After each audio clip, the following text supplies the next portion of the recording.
All right. What's up, guys? Manny here from 2000 Books. And today we're talking about the power of now. By the way, let me know if the audio level is good enough for you guys or if it's a little too low. Okay. Let's talk about this book. Now, the subtitle of this book is A Guide to Spiritual Enlightenment. And here's the thing, even though this book is rather dense, it's about spiritual enlightenment, quote unquote. What I really wanted to get out of this book and what I think we can all learn from this book is how to learn to be in the now and use the power of that to accomplish our goal, how to find that inner peace that we're all looking for and accomplish our goals. That's what I'm really after. That's what is exciting about this book. And we're going to delve a lot into this book. So, this book is like if you're struggling with constantly in the mode where until I accomplish this goal, until you're unable to enjoy the journey of life because you're constantly thinking, okay, when I arrive, when I have accomplished all of these goals, then I will feel happy. That's the way you're thinking constantly about this, right? You're constantly putting off living a good life because you're thinking that someday when everything is done, all your problems are solved, then it will be the time to enjoy your life or to have inner peace. But that's not the way it's going to be. You're never going to arrive, you're never going to be done, you're never going to be quote unquote enough. It's a constant process of being, and that's what we have to appreciate, that's what we have to understand. So this book, one of the biggest misconceptions I've seen about this book, about the power of now, is that people think this book is about abandoning your goals and just resigning to life. That's not what this book is about. It actually helps you understand how you can go after your big goals while having that inner peace. Actually, it helps you accomplish your goals, because when you have that inner calm, that inner peace, then you know exactly, it's so much easier to accomplish your goals. And not only that, it actually gives you that mental strength, that courage to go after things. So this book will help you find the peace, the fulfillment you're desiring, but also at the same time it will help you accomplish your big goals, accomplish your biggest dreams, and help you become mentally tougher. All right, so let's dig into it, and let's talk about, first of all, what exactly is suffering, right? What is suffering? Why are people suffering most of the times? And then we're going to talk about how to get rid of all that suffering and actually go into finding inner peace. So, suffering comes from resistance. When we are constantly resisting everything that is in our way, we're constantly resisting the present moment, right? We're constantly resisting what is. We're hoping that somehow when we arrive someday, that's when we'll be happy, that's when we'll be fulfilled. Until then, we have to suffer. That's the way people think. That's the way our minds are wired to think, right? So we're constantly resisting every moment of our experience. And that is the root of a lot of the suffering. That is the root of a lot of the pain. And that causes us to never have inner peace, inner calm. All right. So the way to think about it is, why why are we constantly creating this situation for ourselves? Why are we constantly creating this suffering, this inner lack of peace for ourselves? There's one big overarching concept in this book, and that is the idea of understanding that there is psychological time and clock time. Now, let me explain what that means. With psychological time, the simple understanding is that what our minds do to us is we're constantly telling ourselves that in the future, when I arrive, in the future, when I have accomplished this goal, then I will feel happy. Or we're dwelling in the past, we're living in the past, we're telling ourselves, this happened in the past and that's why I'm not happy, or this happened in the past and that's why I'm struggling today, or something like that. We're constantly living in the past or living in the future. We're constantly living, dreaming up the future or living in the past, and we can never simply live in the present moment, which is what Eckhart Tolle calls the clock time. Right, the psychological time is always living in the future or living in the past, but clock time is living right now. Clock time does not say future or past. On the clock there is only one time, and that is right now. Right now is the only time we have. So that's the key understanding we need to have, that we suffer and we give up a lot of our inner peace because we're living in psychological time. We're not living in clock time. We're living in the past and we're living in the future. We're living in the past, we're living in the future. We're never right here, right now, living in the moment. And that causes a lot of pain. Another thing that happens is our ego. What the ego does to us is it always is telling us nothing is ever enough. No matter what we do in our lives, it's never enough. So what the ego causes us to do is to say, this present moment right now is a means to an end. No matter where you are, you're constantly thinking, how will this help me get to that end goal, right? Everything is a means to an end. That's what ego does. It takes every present moment, it takes all the joy of the present moment, and it crushes it by saying, well, it is just, this present moment is just a means to an end. I'm just using this present moment to get what I want. That's what the ego is constantly doing to us. It's constantly telling us, I'm going to use this present moment to get what I want, and nothing else matters. So nothing is ever enough. When we're living in the ego driven mind, we're constantly thinking that someday when we have arrived, then we will be enough. Someday when everything is taken care of, when all our problems are solved, then we can be fulfilled. Then we can find inner peace. That's the ego. That's the way the ego thinks. That's the way the ego is constantly driving ourselves. So what happens is, as a result of this ego driven life, we become identified with our thoughts in some ways, right? Instead of thinking that I let's say you're angry any given moment. So what happens for a lot of people is they think, I am angry. They are identifying with their own thoughts. However, the key is to understand that you are not angry. A part of you is feeling anger. That's the key, right? As soon as you just completely identify with your thought or emotion, as soon as you're completely identified with the emotion or thought, you have now given up your power. Now you have given up your power to your ego and your mind. You're completely identified with your mind. And that causes pain, that causes suffering, that causes lack of inner peace, lack of fulfillment. We lose all of that because we're constantly identifying with the idea that whatever that emotion we're feeling, that's what we are, or whatever that thought is going on in our minds, that's what we are. We are completely identified with our thoughts. We are completely identified with our emotions, and we cannot create separation between our thoughts and within ourselves, between our thoughts and between ourselves. A lot of times we think that our mind is who we are, but that's not the case. Our mind is not who we are. We are above our minds. But unfortunately, what happens is, we think we are our minds, we are our thoughts, we are our emotions, and hence we constantly suffer. We always lack that peace. We lack that inner fulfillment, because we are constantly thinking just about that specific thought, or we're identified with the thought. Now, the question JX Creative is asking is it the ego that is the bad guy? Well, think about it like this. The ego is what we create in ourselves. The ego is created on ourselves, and the ego is constantly saying, um, I am going to identify with the possibility of, when I arrive, then we will be enough, then we'll be okay. So the ego is not like, we don't just have to have no ego. That's not the solution. But we have to understand, we have to become present, we have to understand that there is ego.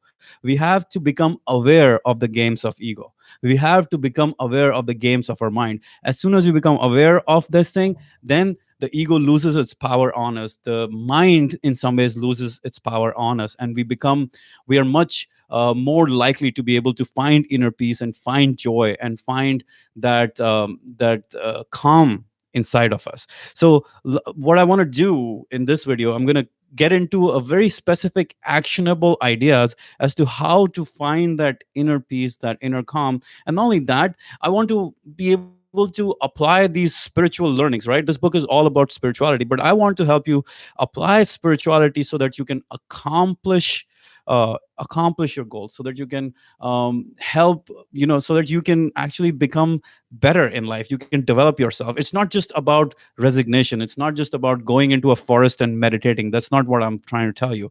I'm actually telling you that this book can help you accomplish your biggest goals. It can help you find what you're looking for in life in some way. So now let's talk about how to find that inner peace, that fulfillment, that joy that you're looking for. Okay, so let's first understand, one of the first keys, and I'm going to look at my notes here. One of the first keys is we need to be able to surrender. Right now, surrender sounds like a difficult concept in some ways, and you might say, hey, I don't want to surrender. Surrender sounds like a bad idea, but surrender is the path. Surrender is the starting point of being able to accomplish. Surrender is the starting point for, here, look at it like this. When you accept a challenging emotion, only then you are now able to act in face of it. Right, when you accept that you are fearful, now you can actually do courage. As I like to say, do courage. When you accept that you're angry, now you can do something about that anger. If you do not accept the anger, then you constantly seethe, then you constantly suffer through that. So acceptance, surrender is the starting point of this. So JX created, the question is, to surrender is to take the now reality, emotion versus logic. Yeah, to surrender is to say, okay, this is what it is right now. This is what it is in this moment. It does not mean that I am resigning to this. Surrender is like acceptance. We're accepting the moment as it is. We're accepting the situation as it is, and now we can change. It's almost like stoicism. If you think of stoicism, the basic fundamental of stoicism is to understand that, to be able to differentiate what is within our control and what's outside our control. What's within our control, what's outside our control. Whatever is within our control is something we can act on, but what's outside our control is something we accept. We don't try to fight it, we accept it. Because all the energy you spend in fighting something, all the energy you spend in fighting whatever is out there, is energy being wasted. So here's what Bruce Lee, the great fighter Bruce Lee, he said, don't resist the opponent's force, yield to overcome. Right, this is Bruce Lee, one of the greatest martial artists ever. He says, don't fight, don't resist the opponent's force. That's what we're doing whenever we are creating resistance in our life to all the emotions that we're feeling. We are resisting the force, the opponent's force, rather than yielding to it. As soon as you yield to it, now you have power, now you can actually win. So in some ways, you have to be like water.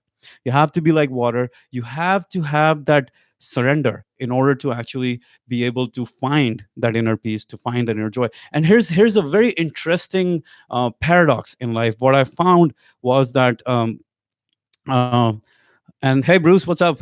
So what I found with the surrender is that, um, when you accept, that it is challenging, when you accept that it is hard, when you accept that life is tough, it actually becomes easier. When you accept, and this is a very difficult concept to get, but I beg you to actually think about it. I beg you to analyze this, and I really want you to dig deep into it to be able to use it.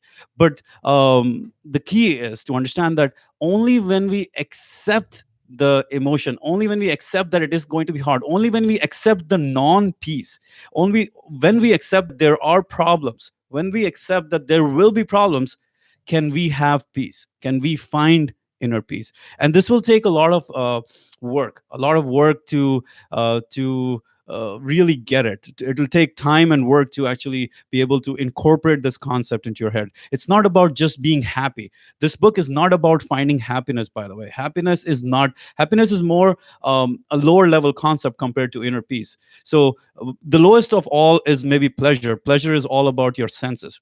About that comes happiness. Happiness is about gratitude, about finding, about being kind to other people and all those things, right? But above that is inner peace. Inner peace says that no matter what, whether I am happy or unhappy, I have inner peace. Once you accept that in life there will be unhappiness, there will be problems, there will be challenges, and that is the nature of life, that is the meta nature of life, now you're free. Now you don't fight those things. Now you don't struggle against those things. Now actually you can, once you accept that it's challenging, it's much easier to do the hard work. Once you accept that it is painful, it is much easier to go and make amends to that situation. So let me look at some of the comments here. So Bruce, hey, what's up, man? He says surrender is accepting whatever is happening in the moment. That's right. Right on. Right on. And JX Creative, inner peace is having gratitude. Yes, yes, but gratitude is just one small part of the whole equation. By the way, Jay, inner peace is saying whether I have peace or I don't have peace, it is okay. When you accept non-peace, as Eckhart Tolle talks about, when you accept non-peace, then you have peace. Then you truly can find inner peace. It's a very meta level concept. It's not easy to understand. That's why I said you might have to come watch this video, or you might have to go read the book a few times just to understand that accepting the challenging part of life will help you find that inner peace that you're chasing, that you're going after again and again, right? What a lot of people think, and what the ego wants to tell you, is once all the problems are solved, then I will be happy, right? Once all the problems are solved and once we have arrived, then we can find inner peace. But that's not the case. There will be problems, there will be challenges, life will be tough.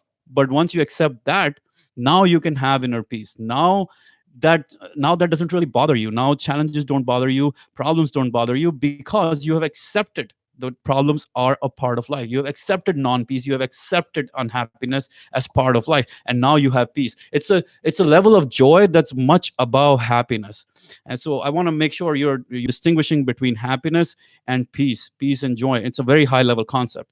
All right, so the next way to find inner peace is to develop your consciousness. Now what that means is, in order for you to find inner peace, you have to separate yourself from your ego, from your mind, from your emotions. And the only way you can do that is to develop your consciousness. You have to develop your meta level awareness. You have to be able to see your own thinking. You have to be able to watch your own mind. That is developing your consciousness. Being able to realize I am not the thinker. I am actually being able to watch the thinker. I'm actually able to see myself thinking. That is crucial. That is really important. All right, a few more comments here. Let me see. Nothing here. Okay, good. So let's keep going. So understand, developing consciousness is all about bringing that meta level awareness about ourselves, bringing a meta level awareness to ourselves. Now what happens now, why is developing consciousness so powerful to not only inner peace, but it'll help you accomplish your goals, it'll help you become more productive, it'll help you find mental toughness, mental strength, resilience, all of those things. Why? Because as soon as you are able to have that consciousness, now you're separated from their emotion. Let's say you're feeling certain emotion. As soon as you're conscious, as soon as you're aware of that emotion, now you can do something about it. Now you can actually maybe work on it. You can do something about it. But if you're completely identified with that emotion without having that consciousness, you cannot really do anything. So consciousness is creating that separation between yourself, the higher self, and everything else that's around there, right?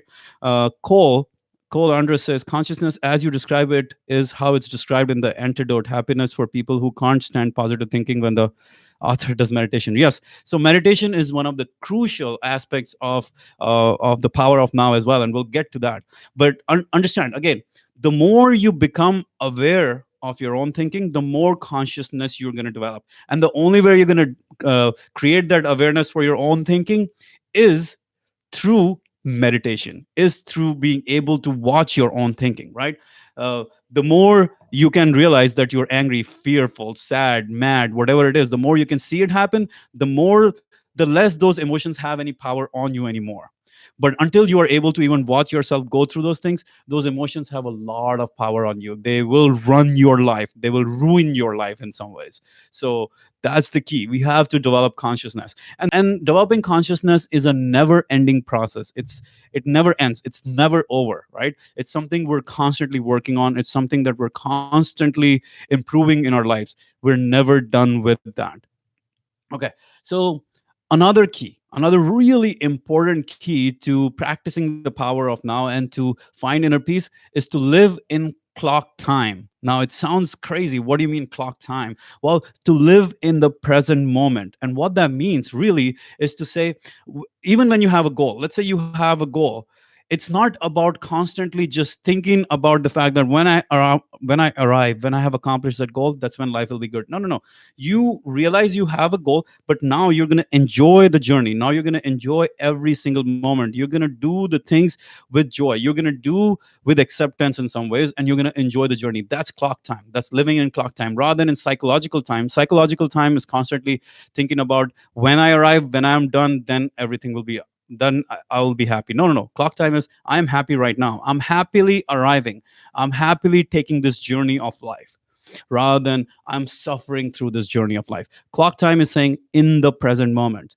Um, it's more about it's more about paying attention to the doing rather than to just the arrival part, right? It's paying attention to your actions rather than hoping that when you arrive then everything will be okay. It's like this. Bhagavad Gita, one of the greatest Indian spiritual pieces of literature ever.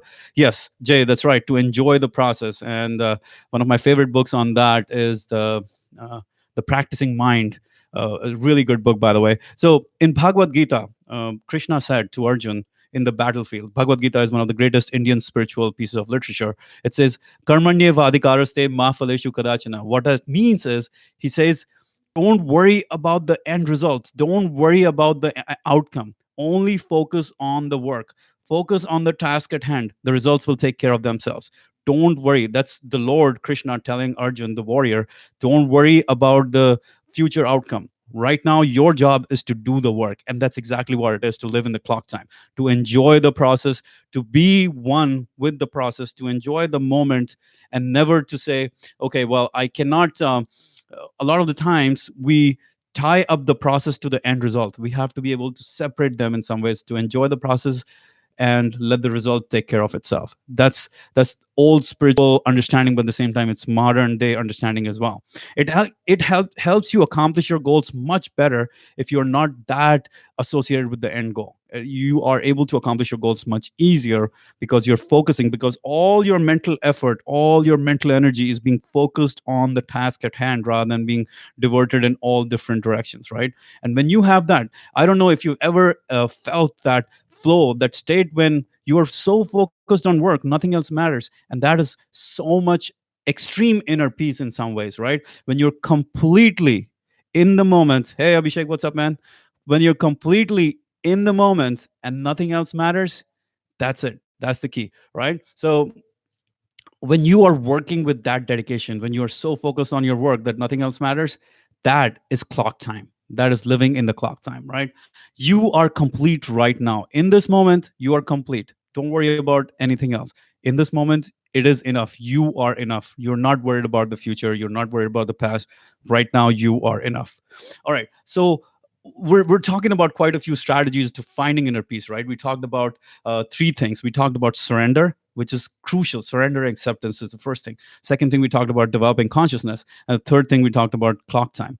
The fourth thing is actually probably the most powerful practice of all, is focusing your attention in the now. Focusing your attention in the now. Now, this is where the rubber hits the road. This is where actually the book is finally put to practice in some ways, right? Focusing your attention in the now. Now, the way to focus your attention in the now, and it is probably one of the more difficult things to do, but the way to do that is to get present in your body, to become completely present in your body. That's the key. Emotions, to feel this in your body right this moment, because that is actually the ground zero of your life. This is where life is really happening, within your body, completely inside of your body. Hey, Deepak, what's up, man? So let's see how to stay in the present and achieve more. Though we are in present, we think what happened about past or future. Yes, so that's where meditation comes into play. That's where meditation is really crucial, because meditation is constantly teaching us to come back to the present moment. It makes us aware of our breath. It makes us aware of our body, right? It makes us aware of where we are in this moment. It makes us aware of all our sensations. And that's what like this is what the power of now, Eckhart Tolle is all he's talking about, is coming back to the present moment, coming back to right now. And the only way, or probably the most powerful way to train yourself to come back to the present moment, is through observing your body, which is meditation, which is completely meditation, right? It is sometimes. Here's the thing: we have to be able to keep our attention inside our body, to feel the sensations, for us to be able to uh, be in the present moment. Um, oh, web development just came back from a 10-day Vipassana meditation camp. Hey man, virtual high five. I do Vipassana meditation. That is what I hope everyone in this world will get to do at some point. That is one of the biggest gifts of life I've gotten. I hope you enjoyed it. It is absolutely awesome. It's a great experience, and that's exactly what it is. Like what Eckhart Tolle is talking about, how to be in the present moment, how to get into the now. By the way, this book is, look at this, it's all tattered up right now. Like, I've highlighted the hell out of this book. It's all torn now. I can't believe it's old, torn, tattered, but it's still a great book. Highly recommend you guys get this and read it.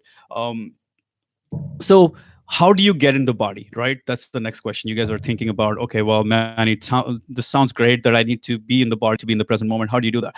Breath is one of the easiest ways to get in your body, to be able to observe the in the coming of the breath, the going of the breath, is one of the easiest ways to get inside your body, to feel your emotions, to feel all the sensations in your body, right? So use the power of breath to get inside your body. Use the power of observing your breath to get inside your body, to feel the sensations inside your body. And that's what I mean. If you guys need to learn to meditate, make sure to download my guided meditation audio. You know how to get that, right? 2000books.com/meditate.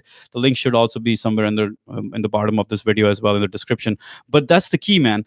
Everything we have talked about, how do we get ourselves to develop consciousness?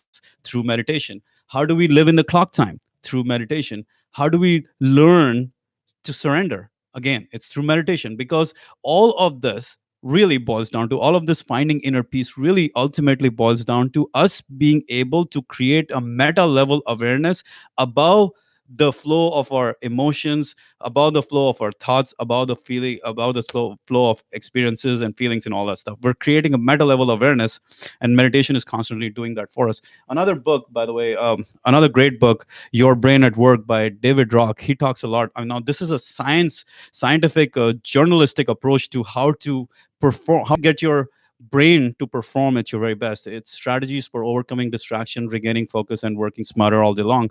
Great book. And in this book, he again talks about the same idea, that we have to train our director. We have to train the meta level awareness, and that only happens through meditation. That's the only way we can make our brain work at its peak levels. So I hope you guys enjoyed this. If you have any questions, go ahead and continue to type them up there. But this is the key. This is the way to find inner peace, to live in the present moment, to to surrender to whatever is. In some ways, it's Stoic philosophy, right? To develop your consciousness and to access now through your body, sensations are. That's the key. All right, guys, I'm going to sign off. If you have any other, if you have any questions further, I'll try to address those in the email as well. And if you like this video, please give it a like. And if you haven't yet subscribed, please make sure to subscribe to our channel as well. All right, guys. Talk to you later. Bye bye.